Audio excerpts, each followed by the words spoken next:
नमस्कार। आज के इस विस्तृत विश्लेषण में हम एक ऐसी ऐतिहासिक और हाई स्टेक्स रेस की बात करेंगे जिसकी कहानी लिटरली किसी रोंगटे खड़े कर देने वाली डॉक्यूमेंट्री जैसी है। दुनिया का सबसे ऊंचा बैटलफील्ड, जहां जीत सिर्फ हथियारों से नहीं बल्कि खुफिया जानकारी, परफेक्ट टाइमिंग और अदम्य साहस से तय हुई थी। हम बात कर रहे हैं 1984 के सियाचिन ग्लेशियर रेस की। तो चलिए बिना किसी देरी के सीधे इतिहास के उन पन्नों में चलते हैं जिन्होंने इस पूरे इलाके के भूगोल को हमेशा के लिए बदल दिया। इमेजिन कीजिए 13 अप्रैल 1984 की वो सुबह। बैसाखी का दिन था और सुबह के बज रहे थे 5:30। बाहर का तापमान -40 डिग्री सेल्सियस और इसके साथ 100 किलोमीटर प्रति घंटे की रफ्तार से चलने वाली बर्फीली जमा देने वाली हवाएं।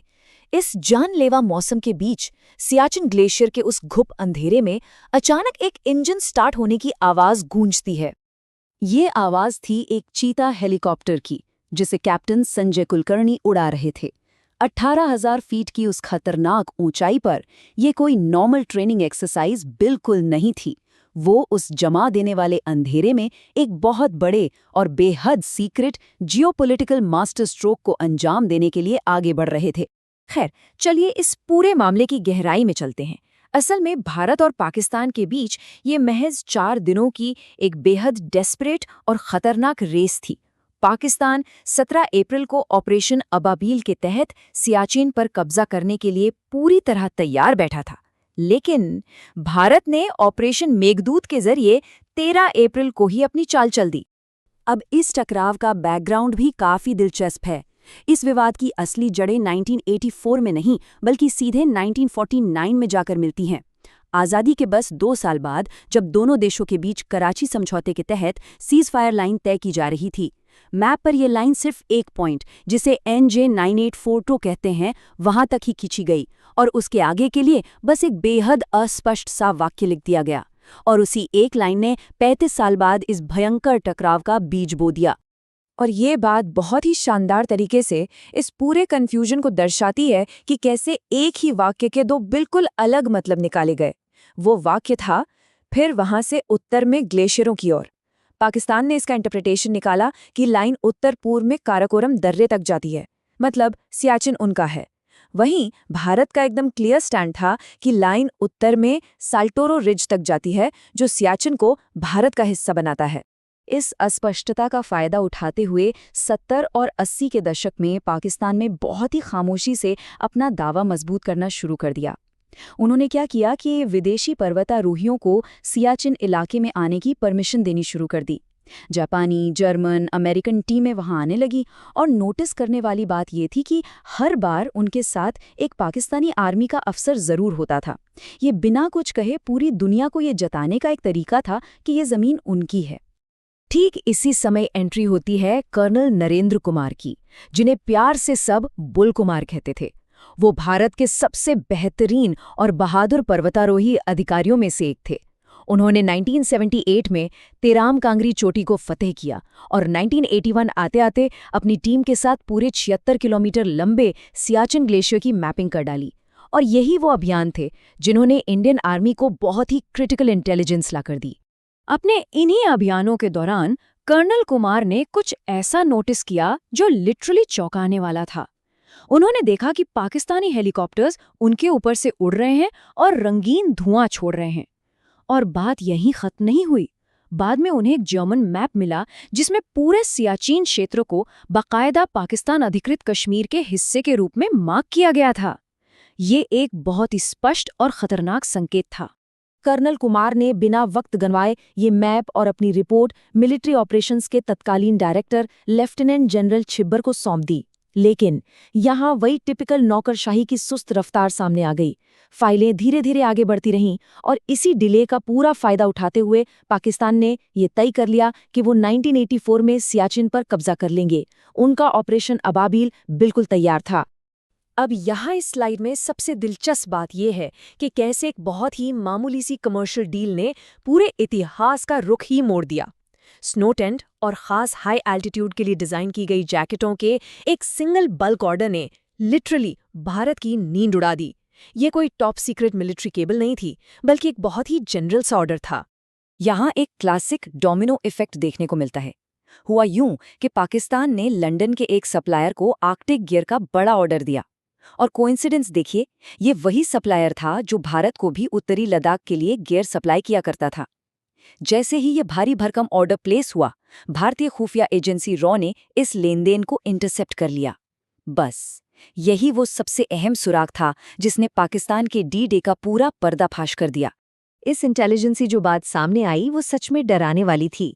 टिक टिक करती घड़ी तेजी से भाग रही थी।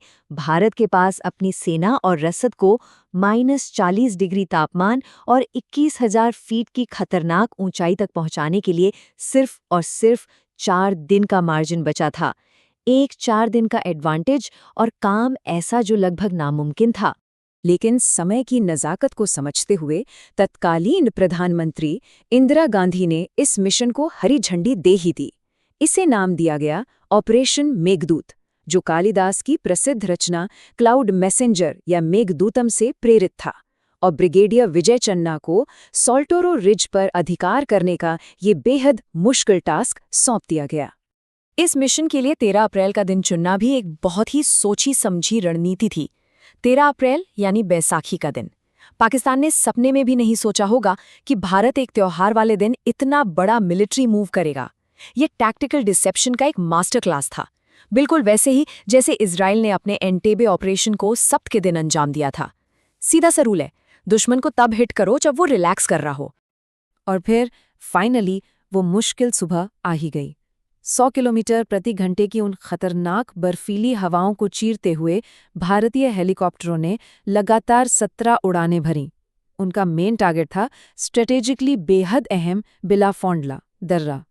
और उसी एक दिन में भारत के 29 जांबाज सैनिक इस दुर्गम चोटी पर सफलतापूर्वक उतरने में कामयाब रहे। तो यहाँ सबसे क्रूशल पॉइंट ये है कि जब 17 अप्रैल को पाकिस्तान का ऑपरेशन अबाबी लॉन्च हुआ और उनके सैनिक सियाचिन की तरफ आगे बढ़े, तो उन्हें एक भयंकर झटका लगा। सोल्टोरो रिज के हर महत्वपूर्ण दर्रे पर, चाहे वो बिलाफोंडला हो या सियाला, भारतीय सैनिक पहले से ही मजबूत पोजीशन लेकर बैठे थे। पाकिस्तान की पूरी प्लानिंग धरी की धरी रह गई, क्योंकि उनके सैनिक पूरे 4 दिन लेट हो चुके थे। हालांकि इस शानदार रणनीतिक जीत की एक बहुत बड़ी कीमत भी चुकानी पड़ी। उस दिन जो टकराव शुरू हुआ वो आज तक जारी है। रिपोर्ट्स के मुताबिक अब तक 850 से ज्यादा भारतीय सैनिक इस ग्लेशियर पर अपनी जान गंवा चुके हैं।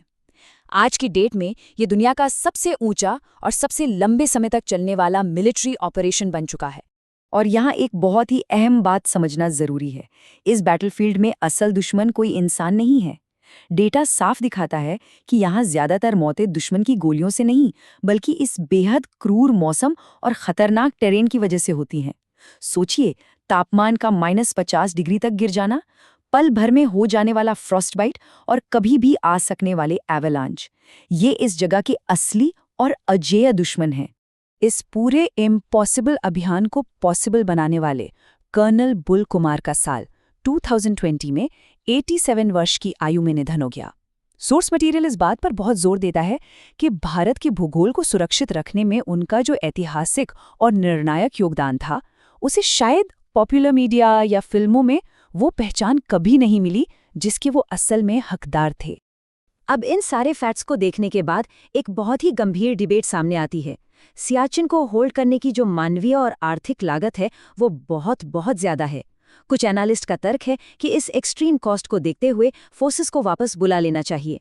वहीं दूसरी तरफ कईयों का ये दृढ़ विश्वास है कि इतनी कुर्बानियां देने के बाद वहां की 1 इंच जमीन भी नहीं छोड़नी चाहिए। खैर, इस विश्लेषण के आधार पर यह एक ऐसा सवाल है जो सच में सोचने पर मजबूर कर देता है।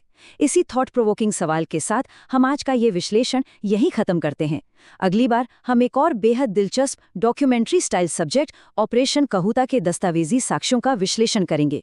तब तक के लिए इस सवाल पर जरा गौर जरूर कीजिएगा।